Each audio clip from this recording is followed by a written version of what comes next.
So we know that trust is an all-time low and getting lower. People are more skeptical than ever before. It used to be, I trust you, give me a reason not to. Now it's, I don't trust you, give me a reason to trust you. How do you build that trust? How do you build that credibility in a trustless world? Even though you're good people, even though you're trustworthy people, does not mean people trust you. You now have to earn it. Let's talk about the best way to borrow credibility. Let's do it. Maximize your influence. Kurt Mortensen is the author of Persuasion IQ, Laws of Charisma, and the best-selling book, Maximum Influence.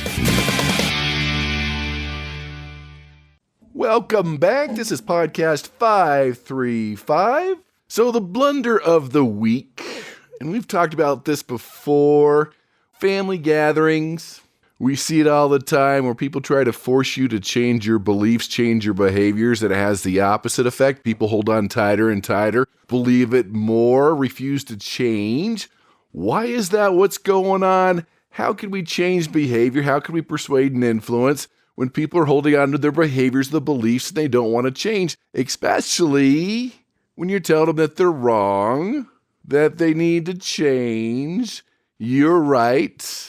They're not. So I'm not going to name names. I saw this a couple times this week. It is the political season. We see this all the time where we think a fight's going to change people's minds, but they hold on tighter. So let's get into the geeky Scarly article.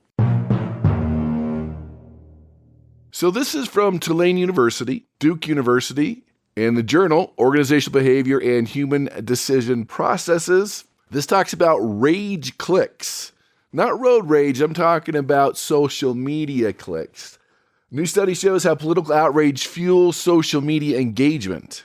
So they found at Tulane University that people on social media are more likely to interact with content that challenges their views than those that align with their own beliefs. So they're finding that especially politically charged content that lights your fire, that upsets you, gets more engagement when people disagree with it. The researchers called it the confrontation effect. On the podcast, we've talked about the boomerang effect, or it's even known as the backfire effect. Basically, your conversation made them hold on tighter, refuse to change, refuse to even consider your point of view, and they hold on tighter, tighter, and tighter. So before we get into the article, let's talk about this confrontation effect, this boomerang effect. So when you're directly questioning or confronting someone about their beliefs, their actions, that leads them to feel defensive, usually reinforcing, maybe even make their original stance stronger. They're not going to reconsider it. They're not going to say, oh yeah, you're right, I'm wrong. It doesn't usually happen in this scenario. So we see it in social interactions, marketing, negotiations. When people are confronted a little too strongly, it has the opposite effect. It's going to boomerang on you. Doesn't matter what evidence you have. They're going to feel defensive, feel attacked. They're going to dismiss the evidence, and it's going to strengthen their stance rather than reconsidering it. We see it in sales and marketing when a salesperson pushes a little too hard, convincing that the company they're with now is bad, that their choices are wrong. It backfires sometimes. That's why we never badmouth the competition or their current brand they are using. So if the salesperson gets really aggressive and insists that their brand is better, they might feel challenged and hold on to their existing brand even tighter. Even workplace feedback. When a manager confronts an employee about being late, bad performance, without giving them a chance to hear their point of view, they get defensive, and it's not them, it's the manager. You've seen it before. That's what's happening here. So back to the article. When you talk about the confrontation effect, people are more likely to change their minds when the information's presented without that confrontation. So they looked at some of the presidential elections and found that the users often react to opposing viewpoints with heightened engagement driven out of rage. So this research helps explain the large amount of mean, toxic discussions we see online. There's just something about being online where people are strongly driven to voice their outrage toward those they disagree. And a part of that, too, is a lot of times you're anonymous. They don't see your face. I mean, we wouldn't see this as much face-to-face, But online, it's just a safer place to be mean, to cancel people, to have that venomous conversation. It was interesting to mention previous studies show that people avoid content inconsistent with their beliefs, but they found things you disagree with, things that make you mad, gets higher engagement. The results show that users were far more likely to comment on or react to posts that contradicted their beliefs, especially when they felt their core values were being challenged. Now, on the negative side, they found that a lot of social media platforms exploit this anger to drive engagement, to drive clicks, to keep users active. They didn't care whether the interaction was positive or negative. They wanted that interaction. They wanted people to spend more time on these social media platforms. And it's working. So there you have it. That's our geeky, scholarly article. It's much easier to hit something you disagree with than something you agree with online.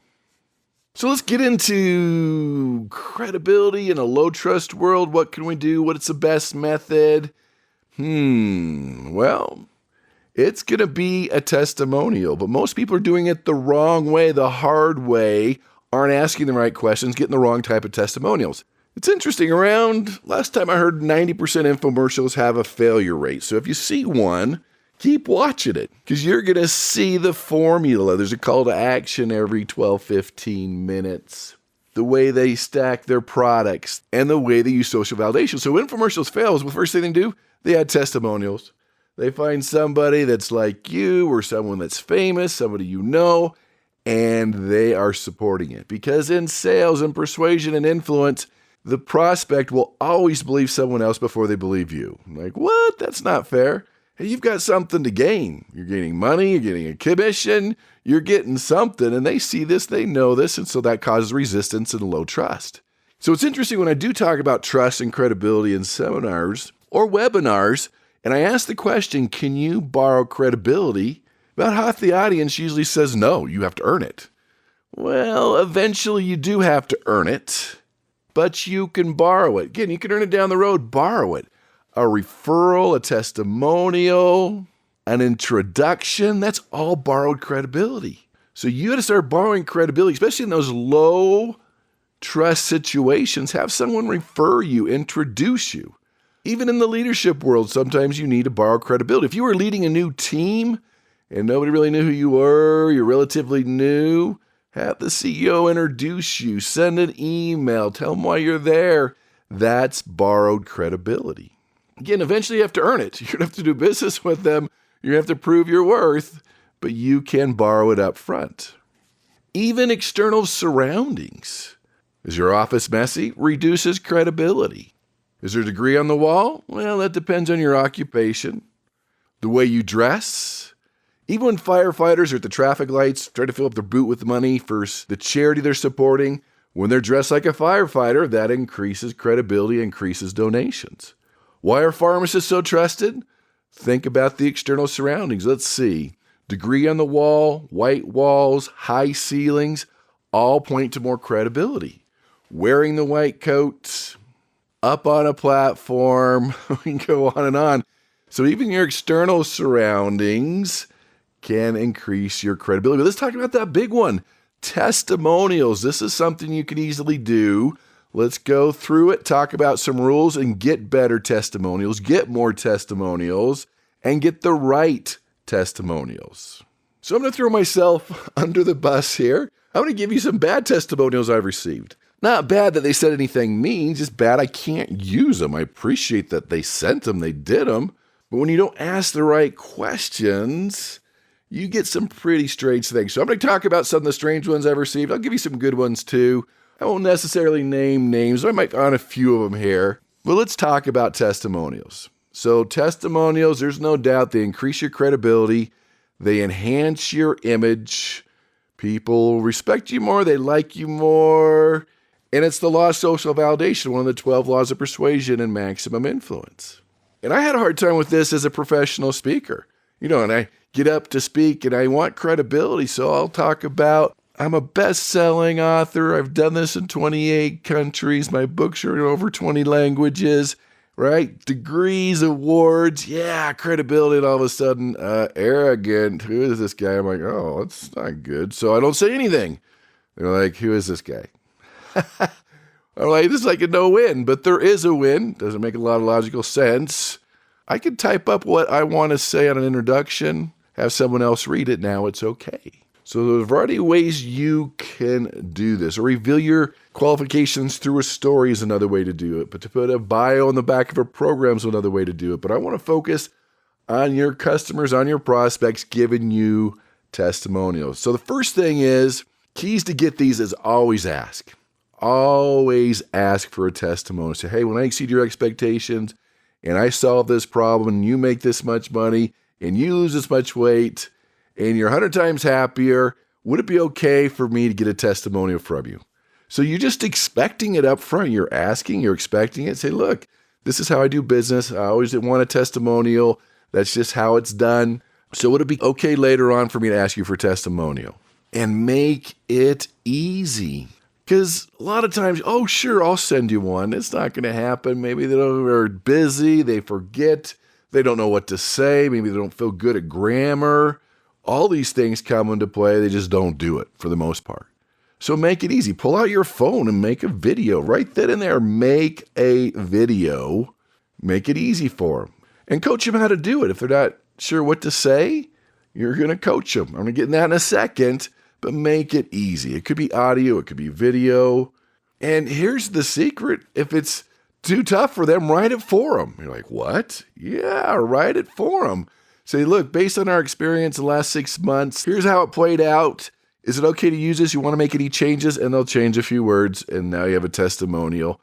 There's nothing wrong with writing. People get all, oh, wait, you can't do that. Sure you can. Happens all the time where people make it easy. They write it for you. They might even give you 3 samples of testimonials that they can use. They'll pick one. I've seen it time and time again. Make it easy.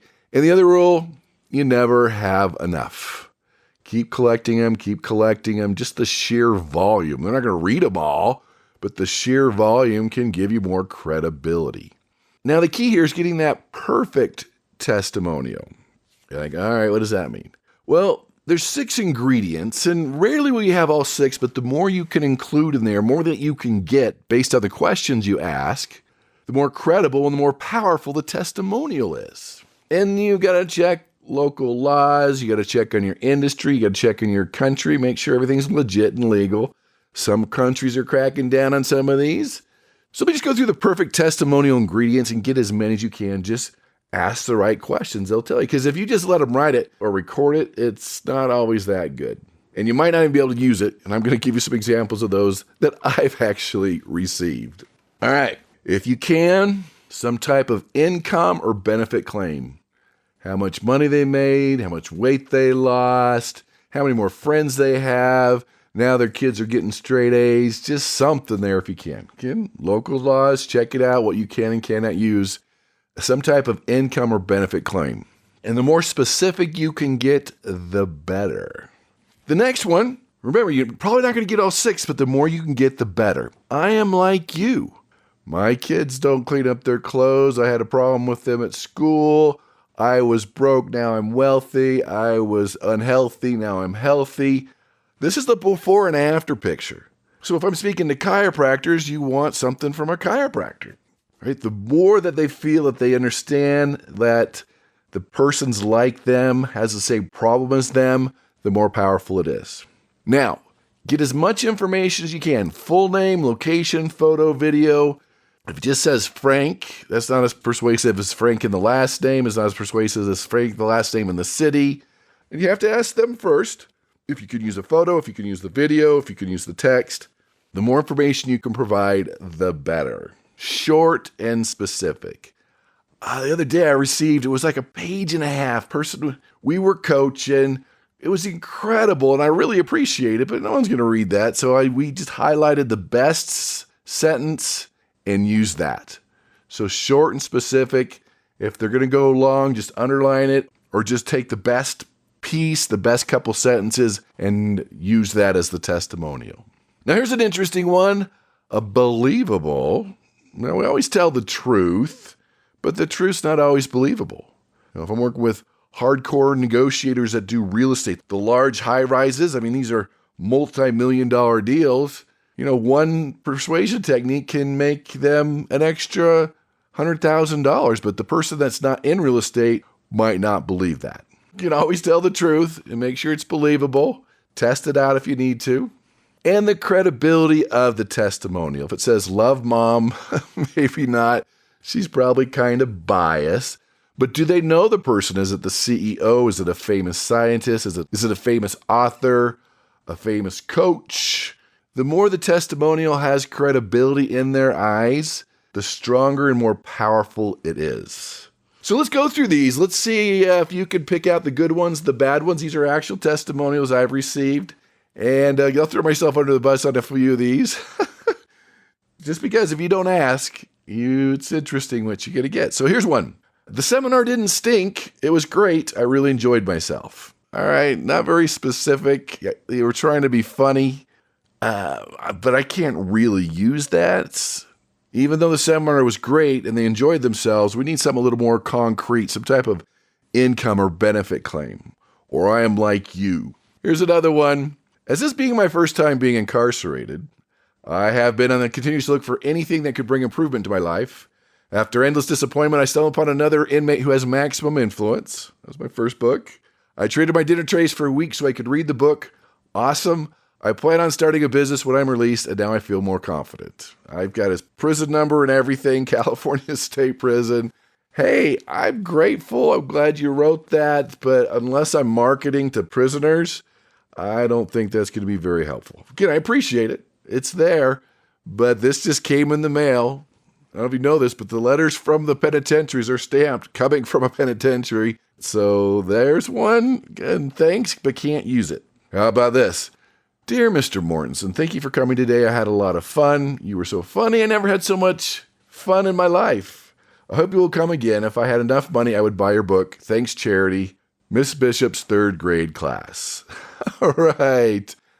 Again, I appreciate it, but unless I'm marketing to third graders, probably not. Seeing a truly gifted speaker present their platform can lift the audience right out of the mundane and elevate them to a higher range of vibration, much as a musician or performer communicates on the aesthetic wavelength. If your goal is to change people's lives for the better, you're accomplishing it. I won't go over name and location on some of these. Beautiful, well-crafted, really no benefit there. Maybe to a musician I could use it. That testimonial came from a very long testimonial. That was the best piece, but even that, I'm not seeing a lot of oomph or something that's going to sway someone to do business with me.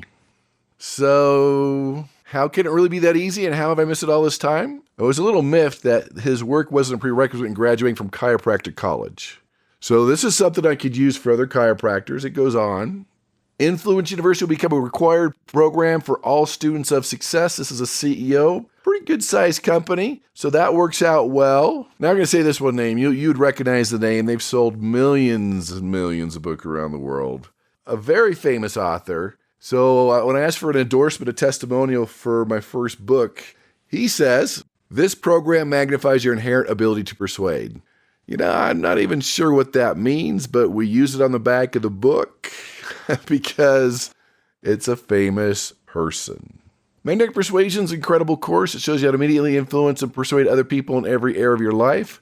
That's Brian Tracy, a famous author. Here's Stephen Covey, 7 Habits. Truly remarkable information, unbelievably comprehensive with fresh new angles and immensely practical examples. So that's Covey, pretty good, get a little better.